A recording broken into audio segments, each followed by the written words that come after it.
Good morning, everybody, and welcome to the Hardcore Mortgage Real Estate and Business Podcast today. Today is June 29, 2022. The podcast is brought to you by Capital Mortgage Funding, always powered by Fairway Independent Mortgage Corporation, equal housing lender. And with us today as we ease our way, but a lot to do before the July 4th holiday, we have Becky Alley. Good morning, Becky. Hey, I can't believe that it is literally it's been 6 months. 6 months of the year. Thank you. I can't believe it. I mean, this year has gone by so fast because of all the volatility. Obviously, everybody knows rates are rising. Home prices continue to rise. A lot of action. Also, I want to introduce Mr. John Kolb. Good morning, John. Good morning, everybody. Just to cover Harry's butt with our compliance police, even though he is friends with all of them, our NMLS is 2289. And we are an equal housing lender, John. Yes. You already said that. You said that. John is driving somewhere around metropolitan Detroit today. That is why you can't see his pretty little face from the shores of the Red Cedar River. Hi, You're John. welcome, everybody. Good morning. Good morning. And we're also waiting to see if our special guest, realtor Drew Cheatwood of Social House Group in Plymouth, Michigan, is going to join us. He's undergoing some technical difficulties at this point in time, but when he comes on, we'll get him right into the mix. But I want to get right into it today. Here we are, 6 months into the new year. There he is. Hey. Say hi, everybody. Say hi to Drew Cheatwood.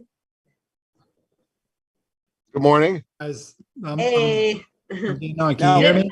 You didn't miss a thing. Yeah, we can hear it. Now, if you recognize Drew Cheatwood's face, everybody, I'm going to embarrass him. He was Magic Milo on General Hospital on TV for how many years, Drew? 15 years. 15 years. Yep. I'm getting my AirPods connected here. Yes, 15. 15 years. Wow. Wait. So how do we go? I've got to ask this question, Becky, and sorry if I embarrass anybody.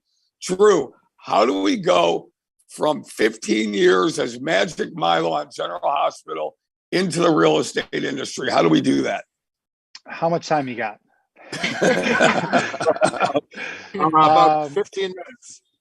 Okay, well, that's perfect. I'll take about one. Originally from Ohio, moved out to LA at 19 to pursue acting, got on the show, came back here for an event, met my wife, who is from Riverview, downriver area, and moved her out there for about 10 years, had our first daughter, and said, hey, LA's moving kind of quick. I think it's time we head back to the Midwest where we're from and raise our family there. And then I just kind of stumbled onto real estate, and here we are 7 years later. Well, there you go. That's a great story. I love hearing that story. So we're going to jump right into it. So, Drew, right now, we've been throwing around this word, stabilizing. The market is getting more stable. It's stabilizing. Housing Wire magazine put out a little article. The housing market is normalizing. It's not dying. We like to use stabilizing or stabilization, Drew. What are your thoughts on that, especially coming from the West Coast a little bit of time ago to the Midwest? What do you see in the Midwestern market, specifically metropolitan Detroit? I'm seeing a lot of, I think, healthy things. I know a lot of, I actually posted a reel yesterday. I'm usually try to go the comedic route, but I posted something yesterday just saying, hey, it's all through whatever lens we kind of want to see the world in and what state we're in real estate. We do know that there is a correction happening that's been coming for some time. So it's not really a major shock to us in the industry. But relative to what, interest rates are at 6.5%, somewhere in there. They used to be, 15, 16, 17, 18. So we're a far cry from those days. But I do see more of a balance. There's more houses coming on the market, still a ton of buyers. We've always needed more inventory. People are always going to have to buy and sell. I think it's healthy that, maybe these buyers don't have to, go the lengths. Some of these offers I was writing, it's just crazy, So I think more of a balanced market is good for everybody. We'll figure out the interest rates. It's going to be what it's going to be, but it's not doom and gloom. I don't see a crash. I think this is all actually kind of healthy stuff happening that had to happen. Yeah, hey Becky, I love that. So we often use the word perspective. Drew said looking at it through a different lens. It's all perspective, it's all attitude. And I did hear him say, interest rates were up to 16, 17, 18, 6.5 isn't bad, Becky. I mean, those are the thoughts and those are the words we use. I mean, I feel like Drew could not have said it more eloquently. I mean, literally, it's not doom and gloom. And we also, we speak about its perspective, right? You're either your hair is either going to be on fire or you're having a great hair day, right? And I feel like the stabilization of the market is allowing these buyers to have a little bit more say in how their offers are being written. They're not feeling pressure to come in here with these $30,000 over asking prices. Because right now, affordability is a little bit of a concern for some people because their price points are changing, right? Everyone was buying, extra house because the rates were so low and they could afford to do so. Well, now with these rates, it's now forcing everyone to dial back a little bit more as far as what they're able to afford based off their monthly payments. And it's coming back to where it should be, to be quite honest with you.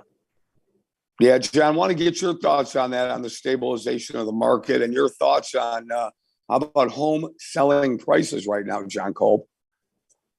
I mean, it's like everyone is talking about, we're coming back around. It's still a seller's market. Don't get me wrong, but you're not going to see the crazy offers that Drew was talking about, 40, 50 grand over asking, appraisal guarantees up to that point as well. So we're starting to see where we're getting more offers accepted FHA, some more offers accepted with some seller concessions. We've got some great programs to help some buyers get into homes with cheaper interest rates, all the way up to 2% lower than current market rates. And the sellers can help do that. So it's one of those things where you just got to be innovative and figure out the best product for the client that you're sitting down with and going through your consultation and making sure the lender that you're working with is going to be someone who is listening to your needs and wants and trying to put a plan around those needs and wants to make sure you're successful. Hey, Drew, that's a great comment, John. Hey, Drew, I have a question for you right now. Is it fact or fiction? There seems to be more homes coming on the market right now. Is that fact or is that fiction? I'd say that's it's fact. I would say fact and fiction. Can we do both? There are more homes. Just traditionally, it is more of an advantageous time to sell. I mean, we're in, the spring just hit summer, and people are looking to, in my experience now, people just like to think if they're going to sell, hey, great time to do it. It's warm. People are out and about. People have time off school and work. Yeah, it's a great time. Michigan's very, very cold and dreary for 6-7 months. I always say for my sellers, I like to sell during those times when there's less competition. But there's been so much competition that really hasn't existed the past couple of years. So yeah, I would say there are just traditionally that's when it happens. And then part two is homes are sitting a smidge longer. So I think they're just lasting a little bit longer and giving us some more inventory. Again, all healthy stuff. But yeah, I would say we're getting some more on the market for sure. Excellent. Becky, I want to ask you one more fact or fiction question, and you can jump in too because you're working with a lot of buyers.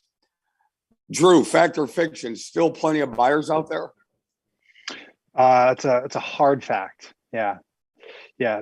Still a ton of buyers. And that is just, I think with the millennials, that's just hard data is we're entering since the baby boomers, this is the biggest boom of, new first-time home buyers that we've seen in, 50 years, so it's, they're out there and people are going to, have, needs to buy housing. So yes, I would say more than ever, I've been working with mostly buyers right now. So yes, that is a hard fact.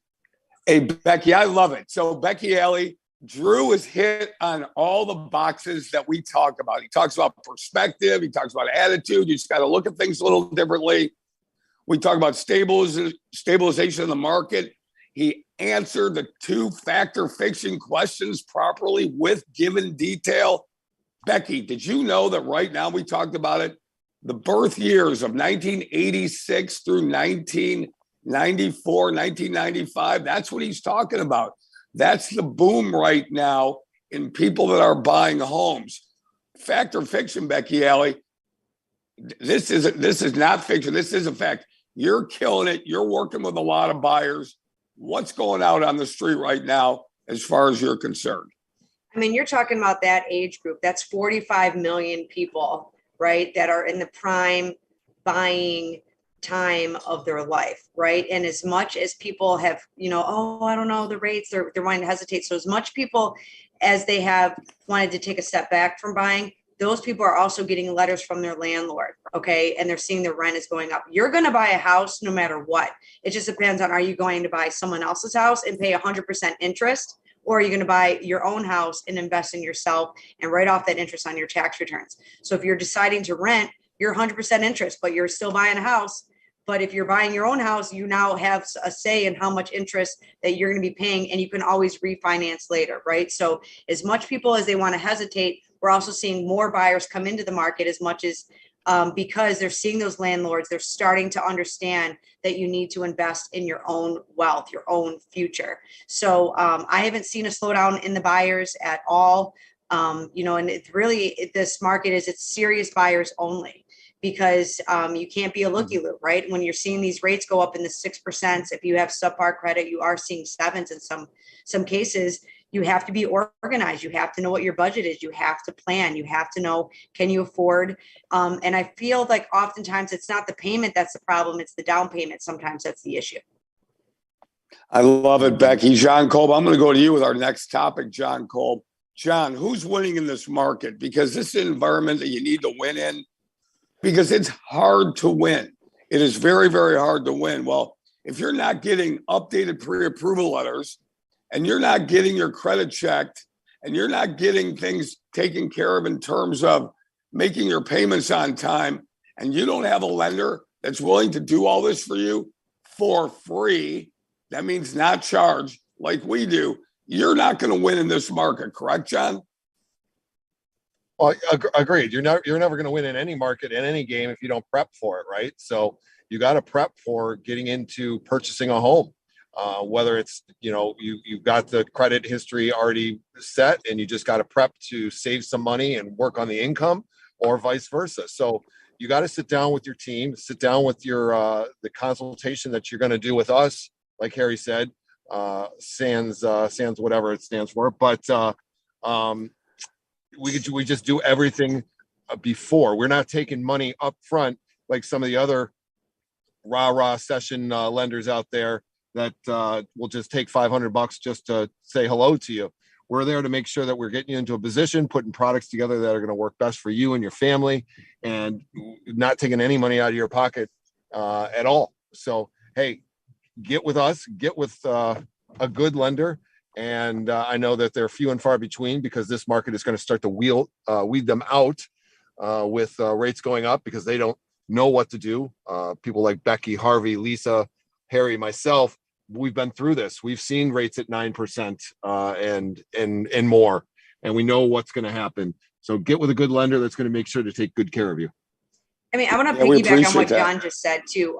So like I actually have a client right now where they were pre-approved, had an accepted offer with one of the lenders that require a $500 deposit as soon as you are on the phone. And so now they're coming to me because deals are falling apart in this market when you're not in line with the lender. And sometimes they're falling apart in the 11th hour. I'm looking at a purchase agreement that was signed on June 15th, and it just fell on my lap yesterday. So that means that I now have to try to close this loan within 15 days to maintain that original purchase agreement date. Can we do it? Yes, as long as everyone is sufficient, all of these things, and my efficiency is contingent upon everyone else getting me things as quickly as possible. But the part that I was going after is, literally, they're on the hook. They're not even trying to refi, or not even trying to refund this $500 phone call fee. I don't know what it is. And we don't get down like that. If someone is wanting you to pay $500 before you've even done anything at all, you need to reevaluate that conversation. You need to reevaluate that relationship, because anyone that is genuinely invested in you, they are not asking you for a dime. Not one real estate agent is going to ask you for $500 as soon as you get in their car to look at houses. They're driving you around on their skateboards, whatever we got to do with these gas prices. Drew is obviously so creative in all the things that he does, but a real estate agent is not going to ask you for $500 up front for just a conversation. So if your lender is asking you for $500 after you've had a 5-minute conversation, you need to pivot and need to redirect yourself to someone else that's willing to invest in you and help you, guide you, and whatever we got to do to the finish line. And sometimes it doesn't cost money up front.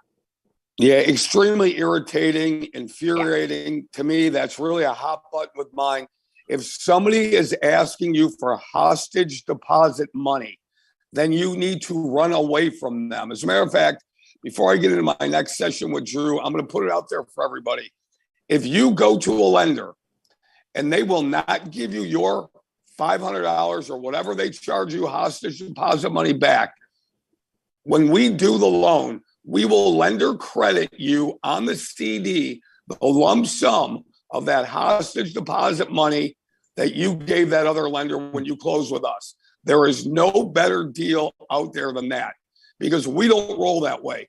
And it really makes me angry when I hear people are still doing that, Becky and John and Drew. So now, yeah, that's a true crazy statement, because that's what we're doing for her. We're going to credit that. I said, you know what? We're moving on, because sometimes you got to buy people out of your life, and we're going to do that for her. So what he's saying is 1,000% true. And that is what we do. Makes me crazy. All right, Drew, I'm going to try to come back down to earth right now.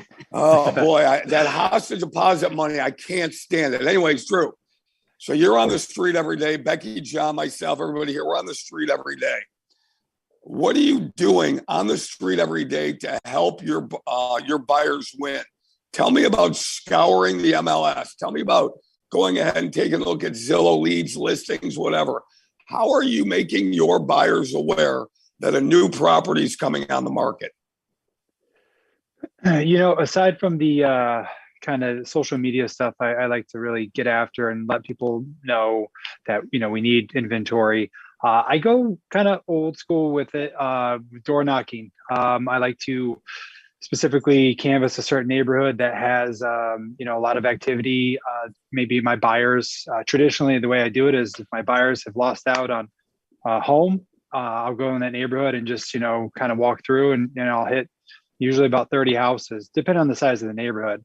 But if we're losing out on that neighborhood, I had one in Brownstown last year that my buyers lost out on 2 homes. I mean, we did all that we could and then some, and we didn't get it. And I ended up going door knocking, and we ended up not getting in that neighborhood. We bought somewhere else, but I ended up coming across, 2 listing leads, and I'm going to be listing one here in about a month. And so just the traditional stuff as far as, now I think traditional is like social media, but then, the non-traditional, the old school way is just knocking on doors, getting in front of people and saying, hey, look, I don't know if you're thinking about selling or someone that in the neighborhood is thinking about selling, but, I got a buyer that's just dying to get in this neighborhood. So if you hear of anything, and so I've come across a lot of really good leads and potential sellers, and just trying to connect kind of that old school face-to-face way.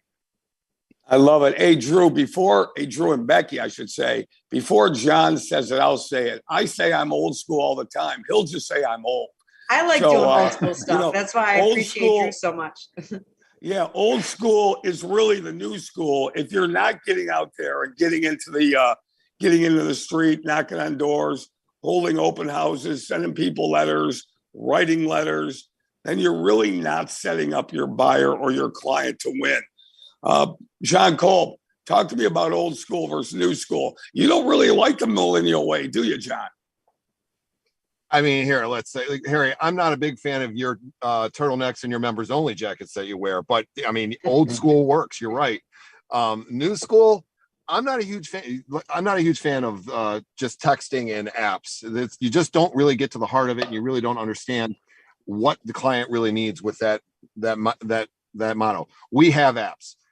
When I take an app through an application through our mobile app, it is always missing pieces. The needs list that comes from the processor always has more information than if I were to get on the phone call or sit in front of somebody and ask them my questions that I do.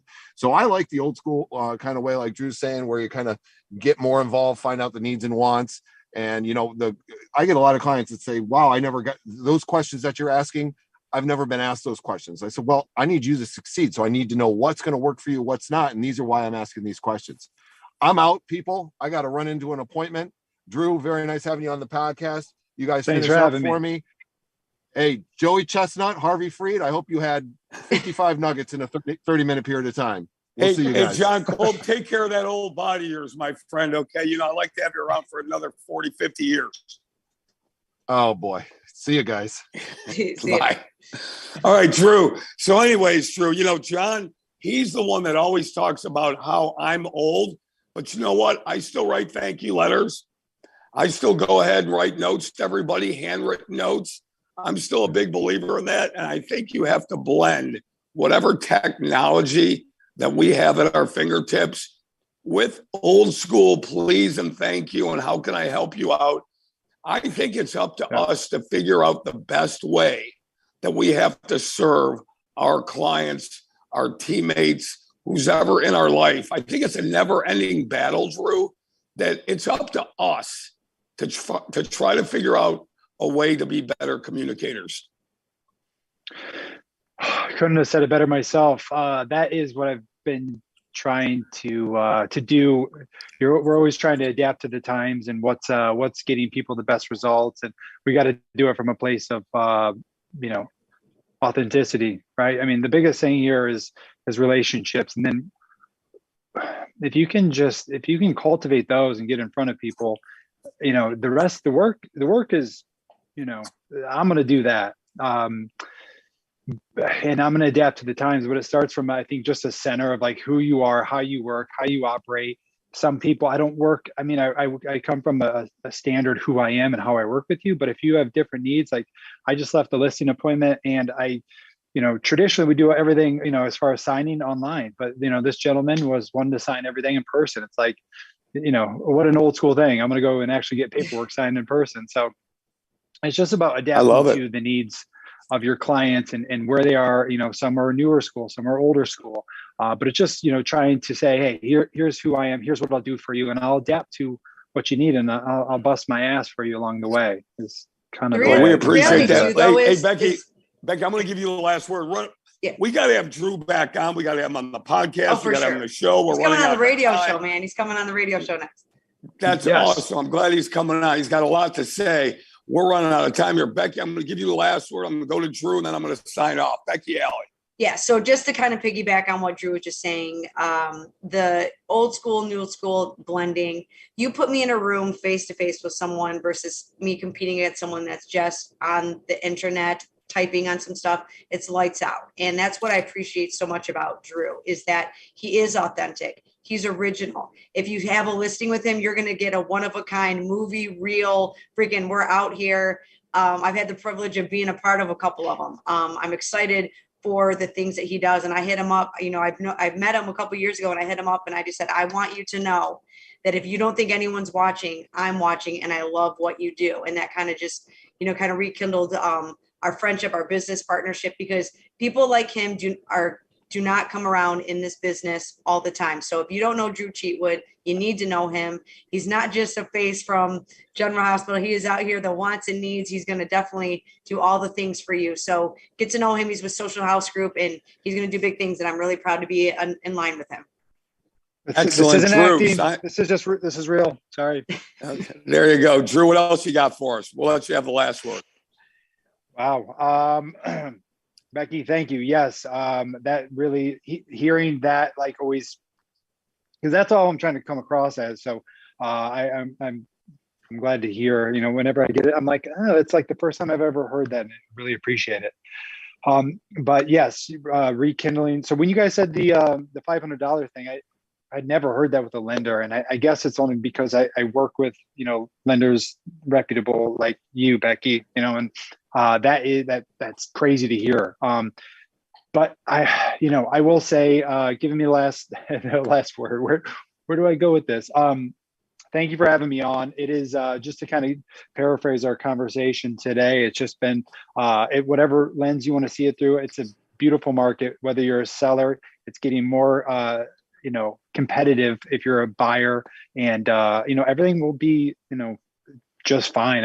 I'm couldn't be more excited actually about this market. And I think what I like about it is it's going to make each of us as a listing agent work a little bit harder, probably a lot of it harder. And as a buyer, we're still really working to get our offers accepted. But I'm really, as a whole in this industry, what a fun time to be in it, and what a fun time to be creative and put your spin on things and work with people.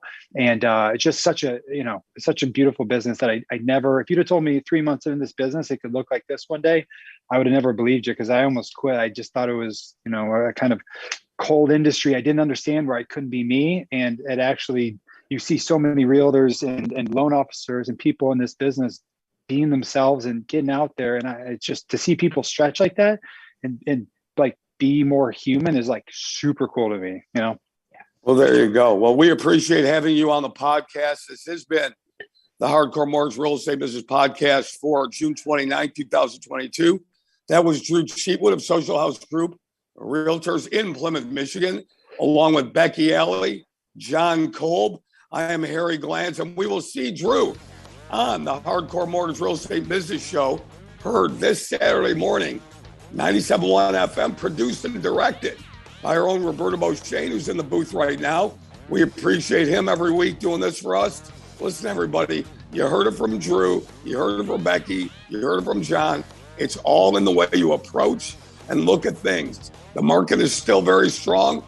The prices are stabilizing, rates are stabilizing. It's a great time. Please don't wait, because you could lose that house that you've been looking for.